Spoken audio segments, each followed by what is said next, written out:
Welcome back, everybody. We are going to jump into our top 10 here. And as I'm sharing my screen, I want to encourage you to click the subscribe button, click the thumbs up, and then hit the alert button, and then share this video with anybody that might be willing to hear it from me versus you. So I'll do the hard work for you. And again, I want to bring value. And this is one way that maybe if you know of somebody that's getting ready to start a business, this is top 10 things to consider before starting a business in 2021, not after you've been pot committed, quit your job, or anything like that. These are conversations that you should be having with yourself and with others that care about you, or with, if you know of somebody who's getting ready to start, you may want to have these conversations with them. So again, this is from personal experience, having been involved in starting businesses before myself and having varying degrees of success, both positive and negative. So again, these are things that I'm sharing that I know from conversations I've had with other business owners, things that I've dealt with myself. So things that I want to share with you and things you should consider beforehand. And I'll do just a quick recap as we get into this and cover number 8 and number 7 today. The bonus item that we covered, I gave you a bonus item, and I hope you give me a thumbs up just for that reason alone, and give me a subscribe. Is this a hobby, or is this a passion? And again, you want to have that conversation, because a lot of times if you start, and turn your business or your hobby or your passion into a business, it'll kill it for you. You may end up hating what it is that you're passionate about now. So take a look at the 10 and number 9 in terms of the prior video, and we'll go more in depth there. Number 10, is your business solving a major problem? This is something you also want to consider, right? How competitive is the market that you're getting ready to enter in terms of, is there a lot of competition? Is the industry itself, is it dying? Is it going away? There's a lot of businesses right now that are changing and going away and by the wayside, just because of not only the situation that we're currently in and living in, but things are changing worldwide, right? So we're not only just being global. There's a lot of big push based on what's happened to bring things back on shore. So maybe there's additional opportunity there. Maybe it's putting some other industries out that you're considering, and maybe it's feeding your business as well. So just something else to consider. Number 9, is your boo fully on board? Is your partner, your spouse, your wife, your husband, are they fully on board? And again, I covered this. This is critical, man, because if you don't have them fully engaged, fully supported, it can cause some major heartache and heartburn, that you want to make sure that you're able to answer those questions and put them at ease. And maybe they ask you some questions that you need to consider before actually jumping in with this thing feet first. So go back and take a listen to the prior video. And again, I go into much more depth on this. But today we're going to cover number 8 and number 7. And number 8, this is critical. Are you personally cash flow positive for the long term? And what I mean by that is, jumping into this thing, right? You have some fixed costs that you're going to potentially still be maintaining, right? So you can't just quit your job and then all of a sudden expect for those fixed costs to go away. I know it might seem romantic starting a business, and you think that you're looking at, whenever you start a business or you're thinking about starting a business, all you look at is the positives, right? But I'm going to tell you what, you're typically adding to your fixed costs, and we'll cover that a little bit as well too. But you need to be personally cash flow positive once you take away that income that you're stepping away from, right? And so you need to sit down and just kind of do that budget and make sure you fully understand what that looks like, right?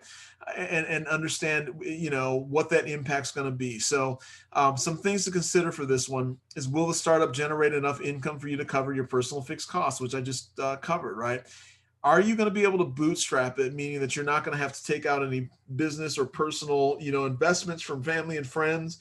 Can you does it generate enough with your spouse or your partner working for you to actually go in and bootstrap it and build it up, and knowing what that looks like? Does the business cash flow itself? Is it one of those startups that you're going to be pouring more in that you're going to be taking out in the first couple of years? Something to consider, because if you're looking at a franchise, for instance, a lot of times they'll require you to have capital and expect you to invest it, which means that you're not necessarily going to be taking out. They'll show you all the positive numbers that the top people are making for this business opportunity.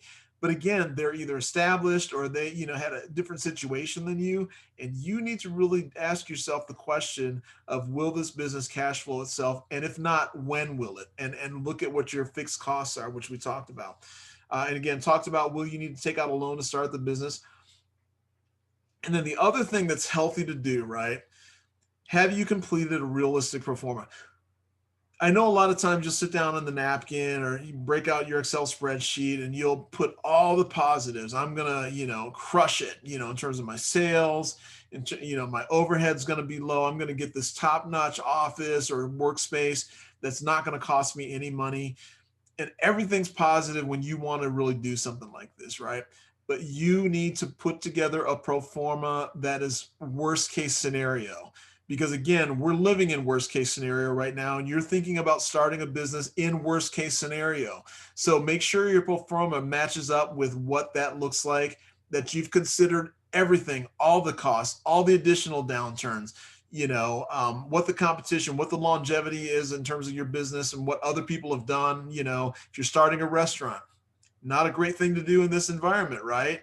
It's completely different. Maybe there's opportunity though. Maybe you do nothing but curbside or nothing but delivery and you totally, shake up the market and you're a disruptor. I don't know, but you've got to ask those questions yourself before you jump in. Number 7, this current lockdown that we're in, right? And I just mentioned a few examples prior to.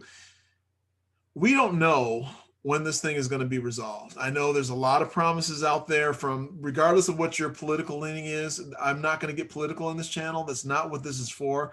But again, you need to ask yourself realistically, if you're going to go in and start a business while we're in a lockdown, what does that look like for you, right? When will this thing be resolved? Or is it going to be resolved in the near future? Does it make sense to do it right now? Or does it make sense to wait and do more planning and setting yourself up to jump in after, all the, players that are, just kind of not as strong in your potential competing vertical? Maybe you take that little extra time and you're positioned in a much better situation to really come in and pick up some market share locally or, regionally or nationally. And you just hold tight for a little bit until you have more clarity in terms of what this thing is going to look like 3, 6, 9, 12 months down, year and a half down. We don't know.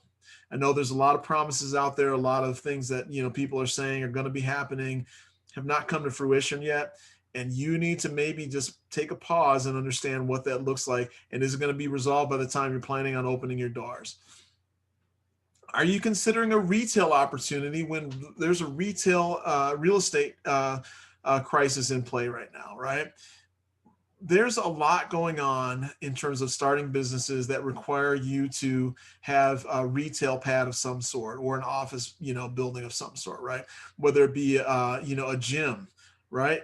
Those gym owners, all the, clothing stores, malls, everybody's in crisis mode right now. And I know there's been some forbearance, meaning that you can pay it back later. And maybe there's some good opportunities there. But the thing you need to consider with this lockdown, what does that look like for the long term? Are you getting it at a high point in terms of if you absolutely need a retail space, are you getting it at a high point in terms of locking in lease, or is it going to continue to go down? Does it make sense just to kind of, hold off for a minute and see how this whole thing shakes up? Is the person that you're leasing the space from, are they going to be around, or is your property going to go into foreclosure and then it's not going to be maintained? There's so many different things that you need to consider right now in terms of, what you're looking at with this business. Now again, maybe there's opportunity, maybe you're cash flowed well enough and that's not the primary thing that you're going to be concerned with, but again, what does that look like long term in terms of the other businesses on your retail pad that you're looking at? Are they going to be shutting down? Are you going to be the lone person in there? We've all seen those zombie malls and strip malls that there's only 1 or 2 businesses there. The rest have the for lease signs up. So something else to consider. And then I want to just really push you with everything going online with, these days. Can you operate your business venture without retail space, right?